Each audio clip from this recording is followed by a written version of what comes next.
Hello guys, welcome to all of you on my channel math Mithaas. आज मैं आप लोग के लिए एप्लीकेशन ऑफ ट्रिग्नोमेट्री प्रोसीड करने जा रहा हूँ। इसमें बहुत कम ही टर्मिनोलॉजी है, 2-4 टर्म आएंगे। उन टर्म को अगर आप याद कर लिए तो 100% आपको एप्लीकेशन ऑफ ट्रिग्नोमेट्री समझ में आ जाएगा। और इनके जो कुछ भी डाउट रहेंगे वो नेक्स्ट वीडियोज़ में हम क्लियर कर लेंगे। लेकिन ये फर्स्ट वीडियो ये है कि आपके 90% बेसिक कॉन्सेप्ट क्लियर हो जाए एप्लीकेशन ऑफ ट्रिग्नोमेट्री का। तो गाइस, अब आप बिल्कुल ही कंसंट्रेट होकर देखें। मान लीजिए, सपोज कीजिए कि एक पॉइंट पर कोई ऑब्जर्वर है, या ऑब्जर्वर का फिगर ही बना लेते हैं। ऑब्जर्वर है, ऑब्जर्वर मतलब कोई देखने वाला है। अब ऑब्जर्वर है तो ये तो अर्थ पर होगा, यानी अर्थ सरफेस है। ये अर्थ सरफेस, अर्थ सरफेस। और सबसे पहले ऑब्जर्वर होगा तो ऑब्जर्वर के आइज पर, आइज यहाँ है, आइज पर अर्थ सरफेस के पैरेलल एक लाइन ड्रॉ कर देंगे। चाहे कहीं भी देखना है, इसको ऊपर देखना हो, नीचे देखना हो, कहीं भी देखना हो। सबसे पहले ये अर्थ सरफेस के पैरेलल एक लाइन ड्रॉ कर दीजिए। इसको हॉरिजॉन्टल लाइन कहते हैं, हॉरिजॉन्टल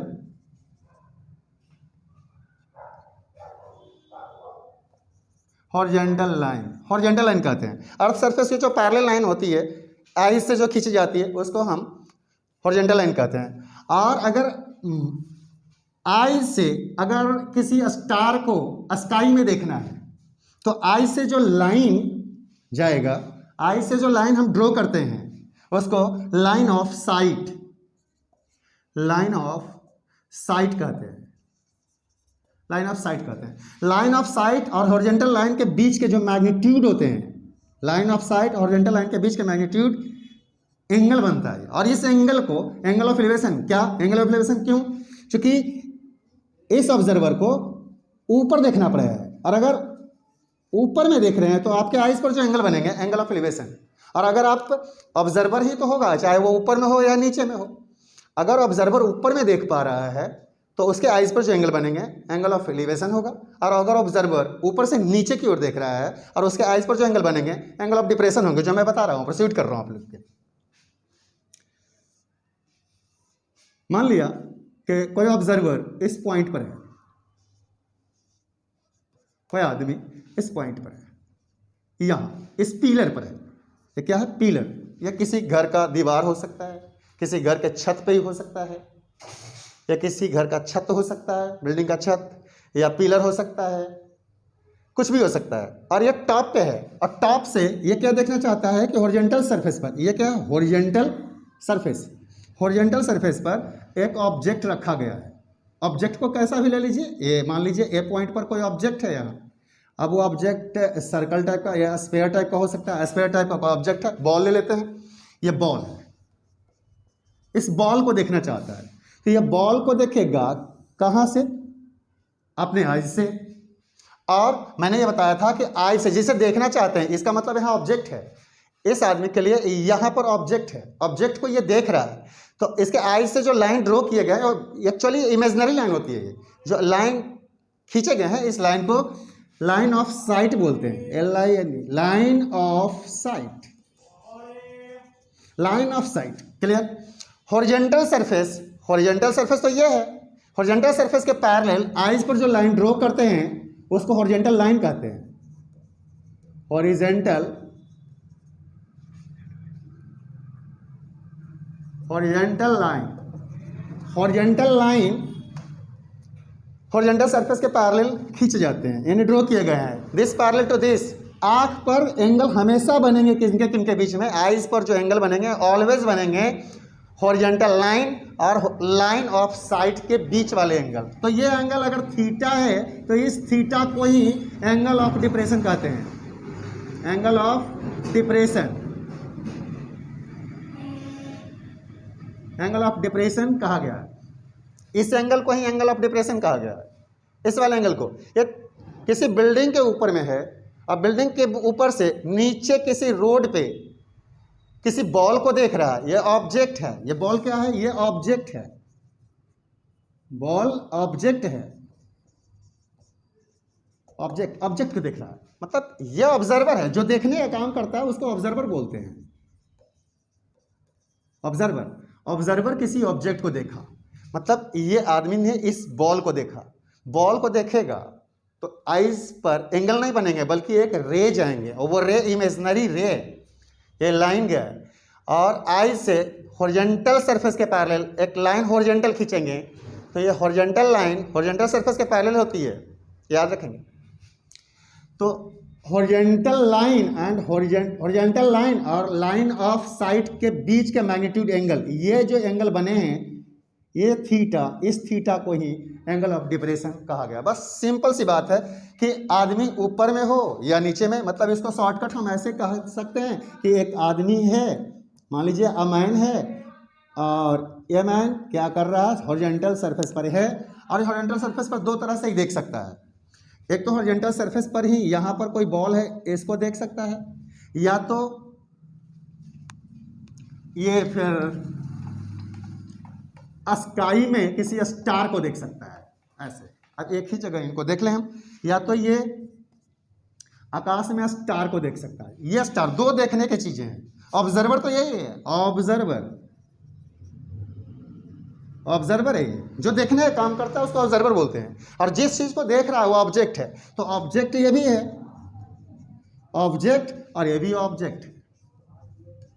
अभी मीनिंग इस बात की है कि ये ऑब्जर्वर अगर नीचे में देख रहा है तो इसके आइज पर जो एंगल बनेंगे वो डिप्रेशन एंगल होगा। तो यहां से अगर नीचे में ऑब्जेक्ट को देखा तो ये तो लाइन ऑफ साइट है, लाइन ऑफ साइट, और लाइन ऑफ साइट बनेंगे, लाइन ऑफ साइट है, एंगल आइज पर बनाने के लिए हमें क्या करना पड़ता है, ये हॉरिजॉन्टल सरफेस के पैरेलल एक लाइन ड्रॉ करते हैं, तो ये हॉरिजॉन्टल लाइन कहलाता है, हॉरिजॉन्टल लाइन। हॉरिजॉन्टल लाइन और लाइन ऑफ साइट के बीच के एंगल को हम एंगल बोलते हैं, और इस एंगल थीटा, थीटा को हम बोलेंगे angle of depression, angle of depression, angle of depression. अब दूसरा देखें, ये आदमी सेम, ये सेम ऑब्जर्वर है, अगर आकाश में या स्काई है, इधर स्काई में अगर किसी स्टार को देखता है, स्टार को देखना चाहता है, तो ऐसे लाइन ऑफ साइट होंगे, ये line of site, line of site ऊपर की ओर गया है, लाइन ऑफ साइट ऊपर की ओर गया है, तो 100% इनके आइज पर जो एंगल बनेंगे और एक लाइन ड्रॉ करेंगे किसके, हॉरिजॉन्टल सरफेस के, पहले से ही ड्रॉ किया गया है। तो ये जो एंगल थीटा होगा, इस थीटा को एंगल ऑफ एलिवेशन कहेंगे, एंगल ऑफ एलिवेशन, एलिवेशन, इसको एंगल ऑफ एलिवेशन कहेंगे। ये बातें आप लोगों को समझ में आ गई होगी। अब मैं इससे रिलेटेड रिलेशन समझाने जा रहा हूं आपको। स्टूडेंट्स, अब हम इनमें इनका रिलेशन सीखेंगे, क्योंकि अभी तक आप लोगों ने angle of elevation, angle of depression, angle कैसे बनते हैं ये सीखें कि अगर कोई ऑब्जर्वर ऊपर की ओर देखा तो एक लाइन जाएगी जिस चीज़ को हम देख रहे हैं, और एक हॉरिजॉन्टल लाइन खींचेंगे आइज से, मतलब आइज से दो लाइन ड्रॉ करते हैं, एक जो जिस ऑब्जेक्ट को देख रहे हैं वो लाइन ऑफ साइट, और एक हॉरिजॉन्टल लाइन, उन दोनों के बीच के मैग्नीट्यूड को एंगल कहते हैं। और वो एंगल अगर ऊपर देख रहे हैं तो एलिवेशन, और नीचे देख रहे हैं तो डिप्रेशन। अब उसके आगे हम प्रोसीड कर रहे हैं इस चैप्टर में कि क्वेश्चन कैसे बनेंगे। तो क्वेश्चन बनाने के लिए कुछ ट्रिक्स होते हैं, उस ट्रिक्स मेरे पास ऐसा है, रिलेशन जिसको हम बोलते हैं। रिलेशन क्या है कि अगर मान लीजिए कि हमें एक ट्रायंगल दिया गया है, इस प्रकार से ट्रायंगल गिवन है, ये 90 डिग्री के एंगल ऑलवेज होते हैं, क्योंकि आप 90 डिग्री के एप्लीकेशन ऑफ ट्रिग्नोमेट्री पढ़ रहे हैं। ABC गिवन है मुझे, तो आप सबसे पहले तो ये जान जाइए कि 90 के सामने वाले साइड को ऑलवेज हाइपोटेन्यूस कहते हैं, और अगर यहाँ पर एंगल थीटा हो तो इसके थीटा के सामने वाले जो साइड होते हैं वो परपेंडिकुलर, रिमेनिंग जो बच जाते हैं, इसका मैंने 90 के सामने वाले जो साइड आएंगे उनको हाइपोटेन्यूस, और थीटा के सामने वाले जो साइड आएंगे वो परपेंडिकुलर, रिमेनिंग जो बच गए हैं वो बेस, मतलब डेट मीन्स BC बेस है। अब हमें क्वेश्चन में ये होगा एंगल ऑफ एलिवेशन, आप ये बोलेंगे कि सर आपने तो angle of elevation, angle of depression की बात की है, लेकिन यहाँ पर ये क्या सिखा रहे हैं, इन्हीं का यूज आएगा। क्योंकि सबसे पहले आपने फर्स्ट टर्म के लिए पढ़ रहे होंगे, पंडित बद्री प्रसाद हर हर भोले सोना चांदी तोले, बस इसी का यूज होगा। अब यहाँ इसी का यूज करेंगे, इसी का रिलेशन बना करके हर क्वेश्चन को डील किया जा सकता है। जैसे मैं एक एग्जांपल ले रहा हूँ कि कोई ऑब्जर्वर है, ऑब्जर्वर एक A पॉइंट पर है, और यह किसी बिल्डिंग कोई हो सकता है, बिल्डिंग तो ऐसे होगा ना, ऐसे खड़ा, ये बिल्डिंग है, बिल्डिंग, किसी बिल्डिंग के टॉप को ऑब्जर्वर ए पॉइंट से किसी बिल्डिंग के टॉप को देख रहा है, तो टॉप तो ऊपर में होगा ना, बिल्डिंग के टॉप को देख रहा है, ए बी बिल्डिंग है तो बिल्डिंग को टॉप को देखा, यहाँ ऑब्जेक्ट ले लीजिए, ऑब्जेक्ट मतलब ये टॉप को ऑब्जेक्ट ले लिया हमने, इस टॉप को देखा, तो हॉरिजॉन्टल ये क्या हो गया, इस लाइन को क्या बोलेंगे, लाइन ऑफ साइट, और ये वाला हॉरिजॉन्टल लाइन क्या है, हॉरिजॉन्टल लाइन ही है, तो इनके बीच का जो एंगल बनेगा, यानी साइट, आदमी ऑब्जर्वर ऐसे देख रहा है, यहाँ से देख रहा है, ऐसे समझे, ऐसे देख रहा है वो, तो यहाँ से वो ऊपर की ओर देखा है, ऊपर की ओर देखा है, चूंकि ऑब्जेक्ट है, जहाँ ऑब्जेक्ट होगा वहाँ देखेगा, तो नीचे से ऊपर देख रहा है, नीचे से, तो ये क्या है, line of site, line of site. और यहाँ देखेंगे कि 90 के सामने वाले जो होंगे वो तो एच होंगे, इसका मतलब ये तो एच भी है, और ये थीटा अगर गिवन मुझे है कि 45 डिग्री है, गिवन 45 डिग्री, हमें लिखा है बिल्डिंग का हाइट, ये बिल्डिंग का हाइट 20 मीटर है, ऐसे दिया है कि यहाँ से यहाँ तक की हाइट 20 मीटर है। तो सबसे पहले सबसे सिंपल बात इसमें आती है कि हमें ये दिया है, अब पूछा क्या क्या जा सकता है, इस क्वेश्चन में क्या क्या पूछा जा सकता है, मीन्स हमें क्या गिवन है, ये 20 और ये 45, रिमेनिंग क्या बच गए हैं, अगर ABC की बात करें हम, ये दो जगह ABC लिख लिए, यहाँ पर A है, B है, तो यहाँ C ले लें, हमें क्या है, BC गिवन है 20 मीटर, एंगल एक दी गिवन है मुझे 45 डिग्री, बस ये दो चीज़ें गिवन है मुझे, हमें पूछा क्या जा सकता है, फाइंड हमसे AC पूछा जा सकता है, AC पहला, दूसरा हमसे AB भी पूछा जा सकता है, चूँकि वो भी गिवन नहीं है, AB पूछा जा सकता है, AC और AB पूछा जा सकता है, जो साइड की बात है वो। तो सबसे पहले यहाँ देख लें कि थीटा के सामने में जो भी है, थीटा के सामने में जो भी है वो तो परपेंडिकुलर है, 90 के सामने वाली जो साइड है वो तो ऑलवेज H है, 90 के सामने में क्या मिलेगा, H, तो रिमेनिंग ये वाले क्या है, ये तो B है। अब अगर AC हमें निकालना है, हमें क्या निकालना है, AC अगर निकालना है, तो हम ऐसे रिलेशन बनाते हैं, एक गिवन और एक आस्क, जो हमसे पूछा गया है, इन दोनों के बीच में रिलेशन बनाना है। तो गिवन क्या है हमारे पास, गिवन क्या है, आप देखें, गिवन तो ये वाला साइड है, यहाँ से आप, ये तो P होगा, थीटा के सामने में परपेंडिकुलर है, डेट मीन्स P गिवन है, तो आप यहाँ पर P लिख दें, गिवन P है। अच्छा, और हमसे पूछा क्या गया है, अगर आप फर्स्ट को प्रोसीड कर रहे हैं, इसको हटा लें आप, AC पूछा गया है, अगर आपसे AC डेट मीन्स B पूछा गया है, तो आप B यहाँ लिख लें, इसका मतलब रिलेशन किससे बनाना है, P और B में रिलेशन P और B में।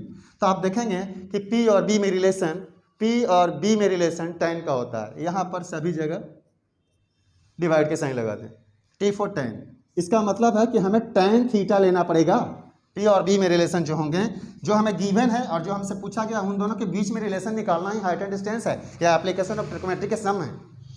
तो इन दोनों के बीच में रिलेशन में लगाएंगे तो हमें क्या मिलेगा, हमें तो पता चल गया कि मुझे tan थीटा लगाना है, तो tan थीटा लिखेंगे, tan theta equal to formula होता है P अपॉन B, जैसा कि आप वहाँ देख लीजिए, P अपॉन B, tan को tan एज इट इज लिखिए, tan थीटा क्या है 45 इक्वल टू P कितने गिवन है 20 अपॉन B नहीं पता, ऐसे लिखिए, tan 45 की वैल्यू आपको लर्न करना होगा, 1 होता है upon 20 upon B, cross multiply कर लें तो B यहाँ मीटर है, B इक्वल टू, इसके नीचे में कुछ नहीं होगा, 1 से 20 को मल्टीप्लाई करेंगे 20 मीटर होगा। ये तो बेसिक है, और नहीं तो बेसिक क्लास है, बेसिक सीरीज में ये सब चीज़ें आएंगे, क्रॉस मल्टीप्लाई कैसे होता है, इतने तो जानते ही होंगे आप। तो ये डन हो गया, ये इसका मतलब हो गया कि हम इसे सीख लिया कि हमें AC निकालना है। अगर हमें कोई इसमें AB निकालने की बात होती, AB अगर निकालना है आपको, तो आप क्या करेंगे, आप ये देखेंगे सबसे पहले कि हमें गिवन क्या है और हमसे पूछा क्या गया है। तो गिवन क्या है आपके पास,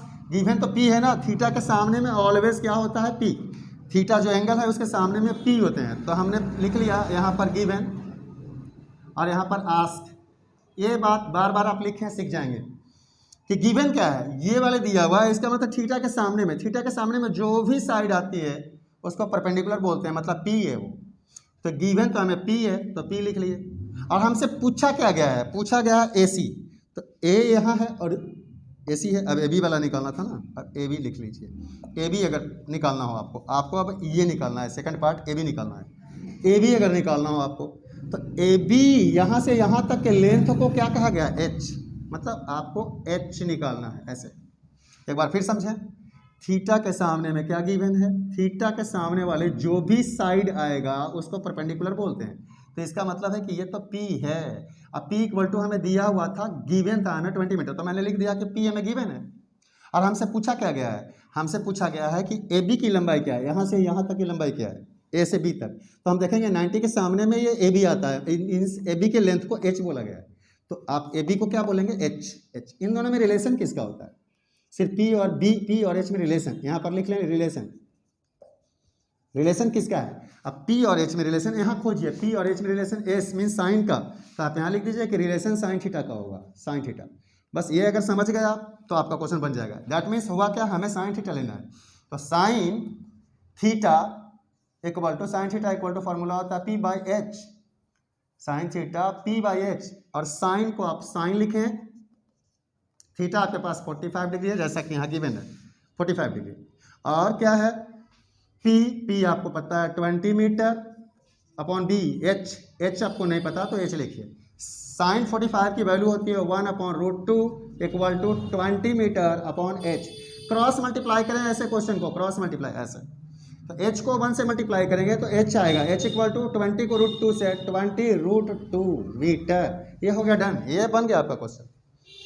कुछ एक बतलाने की बात कर रहा हूँ, इधर देखिए, आप ध्यान दीजिए, आप लोग इधर ध्यान दीजिए कि इसके आगे हम अब आप देखेंगे यहाँ क्या कि इसमें एक चीज़ में बच्चे बहुत फंसते हैं। क्या फंसते हैं वो मैं दिखा रहा हूँ आपको। रिलेशन तो आप समझ गए, नेक्स्ट वीडियोज में और भी क्वेश्चन लेकर के आऊँगा, NCERT के सारे क्वेश्चन आपको डील करवा दूंगा, और रिमेनिंग जो क्वेश्चन आपको नहीं बनेंगे वो कमेंट कर सकते। देखिए, अब आप कमेंट कर सकते हैं जो क्वेश्चन नहीं बनेंगे उनके बारे में, लेकिन अभी आपको मैं समझा रहा हूँ, इन बात पर थोड़ा ध्यान दें। बड़ा इंपॉर्टेंट पॉइंट है ये कि AB एक बिल्डिंग है, और मान लीजिए यहाँ पर C पॉइंट पर कोई आदमी है, कोई भी, रीटा बीटा सीटा कोई भी हो सकती हैं ये। मान लिया कि रीटा नाम की लड़की है, रीटा RITT है, रीटा यहाँ पे हैं। और रीटा जब यहाँ पे हैं तो मान लेते हैं हम कि यहाँ से इन्होंने B पॉइंट को देखा, ये टॉप को देखा, तो इनके आइज पर जो एंगल बनेंगे सबसे पहले देखेंगे ये क्या है, LS मतलब लाइन ऑफ साइट, या इसको ऐसे शॉर्टकट लिखेंगे अब आपके लिए LOS मतलब लाइन ऑफ साइट। और ये क्या है, हॉरिजॉन्टल लाइन यानी HL हॉरिजॉन्टल लाइन। और ये क्या है, HS मतलब हॉरिजॉन्टल सरफेस जिस पर ये खड़ा है। तो हॉरिजॉन्टल सरफेस के पैरेलल हॉरिजॉन्टल लाइन होते हैं, ये इन दोनों पैरेलल होते हैं। एंगल किसके बीच में बनता है, हॉरिजॉन्टल लाइन और LOS के बीच में, मतलब लाइन ऑफ साइट के बीच में। मान लेते हैं सामान्य में क्या है, मान लिया कि ये 30 डिग्री एंगल है। ये मैं समझाने की कोशिश कर रहा हूँ, इससे क्या बताना चाहता हूँ, 30 डिग्री। मान लीजिए कि ये रीटा थोड़ा आगे आई, ये रोड था, अगर ये रोड है, रोड पे थोड़ा सा आगे आई और यहाँ चली आई, ये HL और यहाँ HS है, हॉरिजॉन्टल सरफेस और हॉरिजॉन्टल लाइन, ठीक है। रीटा इधर मूव कर रही है, और रीटा यहाँ चली आई, रीटा अगर यहाँ चली आई, रीटा यहाँ से मूव करके यहाँ चली आई, और अब इसी टॉप को देखना चाहती है। यहाँ ऑब्जेक्ट है, इस ऑब्जेक्ट को जब ऊपर देख रही थी यहाँ से यहाँ, तो इसके आइज पर 30 डिग्री के एंगल थे। ये जब उसके पास चली गई है, इस बिल्डिंग, ये क्या है, ये भी हमारा बिल्डिंग, इस बिल्डिंग के पास जा रही है, टुवर्ड्स द बिल्डिंग, ये बिल्डिंग के पास जा रही है। कहाँ थी, पहले C पॉइंट पर थी, अब ये D पॉइंट पर पहुँच गई है, D पॉइंट पर, C से D पर पहुँची है। C पर कितने डिग्री का एंगल था इसके आइज पर, एंगल ऑफ एलिवेशन, चूँकि ऊपर देख रही थी तो एंगल ऑफ एलिवेशन 30 डिग्री। यह C से D पॉइंट पर आ गई है। D पॉइंट पर आने के बाद इसको ऐसे देखना पड़ेगा, ये वाले मैग्नीट्यूड थोड़ा सा ज़्यादा दिखेगा आपको।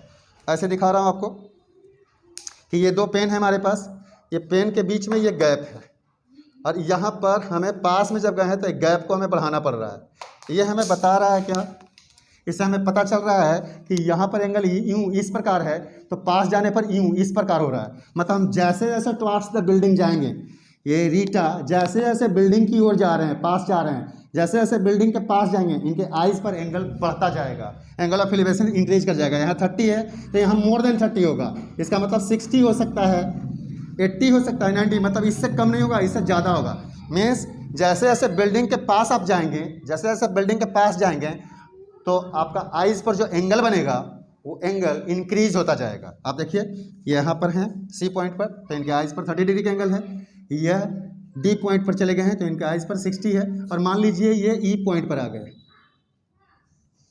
मान लेते हैं ये ई पॉइंट पर आ गए, यहाँ ये रीटा ही है, रीटा, यहाँ भी रीटा ही है, RITT है रीटा, यहाँ भी रीटा है ये। चूँकि ये बिल्डिंग की ओर जा रहे हैं, डी से ई पॉइंट पर चले गए हैं, ई पॉइंट पर। अब डी से अगर ई पॉइंट पर चले गए हैं तो इनको अपनी बिल्डिंग के टॉप को देखने के लिए अपने सर को बहुत ज़्यादा ऊपर उठाना पड़ेगा, मतलब एंगल इस प्रकार बन रहे होंगे। अब इस एंगल को अगर देखें तो यहाँ से आप, तो यहाँ से कंपैरिजन स्टडी करें आप, कंपैरिजन करके कंपेयर करें कि ये इतना हमें इनके बीच में स्पेस दिख रहा है, यहाँ पर लाए हैं तो ये स्पेस और बढ़ाना पड़ रहा है, यहाँ पर ला करके अगर एंगल मेजर तो और ज़्यादा बढ़ाना पड़ रहा है। इसका मतलब है कि जैसे जैसे टुवर्ड्स द बिल्डिंग रीटा चली है वैसे वैसे आइज़ पर एंगल भी इंक्रीज होते चले हैं। यानी यहाँ आप लिख सकते हैं 75, 85 जो भी, लेकिन ये 60 से ज़्यादा एंगल रहा होगा। ये बहुत इंपॉर्टेंट है क्वेश्चन में, बड़ा इंपॉर्टेंट, ये आपको हाइट एंड डिस्टेंस बनाने में बहुत ही मदद करेगा। ये पॉइंट्स बहुत मदद करने वाले हैं। Angle of elevation, angle of depression के ये बेस थे, इन बेस को आप अच्छे से देखें। मैं समझता हूं कि आपको मैक्सिमम क्वेश्चन डील होने लगेंगे। थोड़ा सा और मैं इसमें ले लेता हूं, उसके बाद में मैं इस वीडियोज़ को नेक्स्ट डेज प्रोसीड करूंगा, उनमें NCERT के सारे क्वेश्चन आ जाएंगे और NCERT एग्जाम्पलर के भी सम आएंगे। मैंने यहाँ पर से एक क्वेश्चन को ऐसे लेता हूँ, ये भी एक बिल्डिंग है, आप इसको कहें तो आप बिल्डिंग भी कह सकते हैं, टावर भी लिख लें, कोई बुक में टावर भी लिखेगा कि टावर है, पोल भी लिख सकते हैं, पिलर भी लिख सकते हैं, ये बात को समझिए। हाउस भी लिख सकते हैं, हाउस तो लिखा हुआ है, बिल्डिंग है तो हाउस ही है, कुछ भी। ये भी एक बिल्डिंग है। ये बिल्डिंग होने का क्या मतलब है कि यह अर्थ सरफेस पर 90 का एंगल बना रहा होगा, 100% अर्थ सरफेस पर यह 90 का एंगल बनाएगा। बिल्डिंग हमेशा अर्थ सरफेस पर 90 का एंगल बनाएगा। अब ऑब्जर्वर इस पॉइंट पर है, इस पॉइंट पर है, यहाँ पर ऑब्जर्वर बैठा है ऐसे।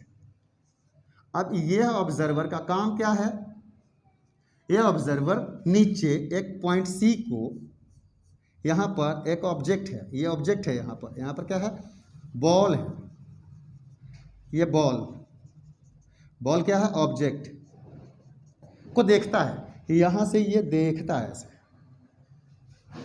इसको देखता है,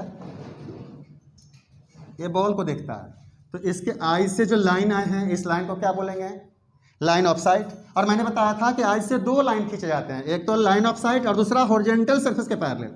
तो हॉरिजॉन्टल सरफेस के पैरेलल एक लाइन ऐसे भी तो आया होगा ना, ऐसे और ऐसे, इनके बीच का जो ये एंगल है, ये एंगल ऑफ डिप्रेशन कहलाएगा, एंगल ऑफ डिप्रेशन।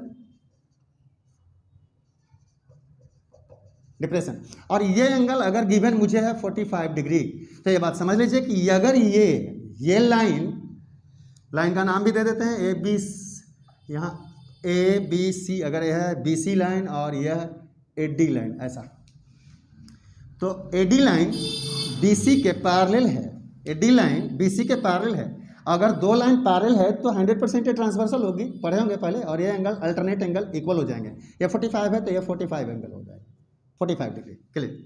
अब हमें कोई गिवन दिया है कि ये जो दिया गया है BC की लेंथ 20 मीटर है, और हमें गिवन है, और हमें कुछ भी गिवन नहीं है, तो हमें क्या क्या अननोन है, अननोन चीज़ें हैं वो निकाल सकते हैं। अननोन क्या है, हमें अननोन फाइंड क्या क्या किया जा सकता है, फाइंड क्या कर सकते हैं। हमें ये BC गिवन है, ये तो AB तो नहीं गिवन है ना, तो हम AB फाइंड कर सकते हैं, AB फाइंड में AB कर सकते हैं, और क्या AC भी फाइंड कर सकते हैं, AC। तो ये दो चीज़ें निकाला जा सकता है। अब ये दो चीज़ें निकालने के लिए मान लिया कि फर्स्ट को हम प्रोसीड करें AB निकालने के लिए, तो AB तो हमें आस्क है ना, आस्क ये पूछा गया है, तो AB कौन है, ये भी तो यहाँ यानी थीटा के सामने है ना ये भी, तो ये भी को आप क्या P लिखेंगे, ठीक है। और आपको गिवन क्या है, गिवन यहाँ से यहाँ तक है, तो ये 90 के सामने में H होगा, ये वाली लाइन यहाँ से यहाँ तक का लेंथ H है, तो रिमेनिंग हमारे पास क्या बच गया है, ए बी जो हमें फाइंड कर रहे हैं वो तो हमने लिख लिया ए बी, और ए बी को पी लिखेंगे हम। क्यों लिखेंगे? थीटा के सामने वाले साइड को पी बोलते हैं, तो पी है। अब हमसे पूछा क्या गया है, हमें गिवन क्या है, इसमें गिवन हमें बी सी है, तो 90 के सामने में एच है, तो यहाँ पर लिख लें गिवन। गिवन क्या है आपको? गिवन, बस यही दोनों चीज़ जानना है मुझे। आस्क पूछा क्या है और गिवन क्या है। तो गिवन आप देख लेना, 20 मीटर यहाँ लिखा है, तो 20 मीटर है कौन? ए पी है, बी है, एच है, कौन है? तो यहाँ पर देखें ये एंगल के सामने पी है, यानी इसको आप पी लिख लें। 90 के सामने एच है, तो रिमेनिंग तो बी होगा, इसका मतलब बी गिवन था, तो गिवन हमें बी है। तो पी और बी में रिलेशन आप देखें कि रिलेशन हमें किस में खोजना है, रिलेशन किस में? पी और बी में। तो पी और बी में रिलेशन यहाँ देखेंगे कि पी और बी में tan का रिलेशन आता है, तो tan ले लें, इसमें tan लेंगे आपका ए बी मिल जाएगा। रिलेशन क्या मिला आपको? tan का, tan थीटा का, और tan थीटा इक्वल टू क्या होता है? पी बाई बी, ये रिलेशन है इसका। तो यहाँ लगा लें आप, tan theta equal to P upon B, और tan थीटा कितना है? 45 degree, tan 45 equal to P आपको पता नहीं है, और बी जबकि गिवन है 20 मीटर, तो 20 मीटर लिखें। tan 45 की वैल्यू 1 होती है, equal to P upon 20 metre, cross multiply कर दें तो 20 मीटर इक्वल टू पी, ये डन हो गया। इस पी आ गया, पी कौन है? पी देखेंगे ए बी हमने फाइंड कर लिए ये। अब अगर हमसे पूछा गया ए सी, तो ए सी के रिस्पेक्ट में अब हम थोड़ा सा देख लेते हैं ए सी को क्या कहेंगे। ए सी तो पूछा गया, पूछा मीन्स क्या, हमें फाइंड बोला ए सी, यानी आस्क है वो, आस्क, ये पूछा गया उसको आस्क लिखते हैं ए सी। ए सी देखें आप अपने फिगर डायग्राम में, ए सी कहाँ है? ए यहाँ है और सी यहाँ है। ए सी तो एच है, इसका मतलब हम ए सी को एच भी लिख सकते हैं, ए सी को एच लिख दिए। और हमसे ये पूछा गया गिवन क्या था? गिवन तो हमें बी सी था, बी सी क्या है? बी है, यानी गिवन हमारे पास क्या है? बी है। तो एच और बी में रिलेशन किसका है? एच और बी में रिलेशन देख लें आप, एच और बी में रिलेशन किसका है? कॉस का। तो आप फटाक यहाँ तेजी से लिखें कि रिलेशन कॉस का लगेगा, यानी cos theta equal to B by H का, कॉस थीटा का रिलेशन लग रहा है यहाँ। अब cos theta equal to formula क्या होता है? कॉस थीटा, थीटा कितना है? 45, cos 45 degree equal to formula होता है बी अपॉन एच, तो बी अपॉन एच लिखें। कॉस 45 1 अपॉन √2 होता है, और बी हमें गिवन था कितना? 20 मीटर, तो यहाँ 20 मीटर लिखें, रिमेनिंग में एच, डिवाइड में एच था, एच तो एच के लिख दिए। क्रॉस मल्टीप्लाई करें तो आंसर आपको मिल जाएगा, एच इक्वल टू, एच को 1 से करेंगे एच आएगा, √2 को 20 से करेंगे 20 √2 मीटर। डन। इस प्रकार से हम क्वेश्चन को डन करते हैं। तो अंत में यही बोलूँगा कि हमारे वीडियोस को लाइक कीजिए, शेयर कीजिए, सब्सक्राइब कीजिए, और अधिक से अधिक मेहनत करके लाभ उठाइए। So thank you students, watching for next videos.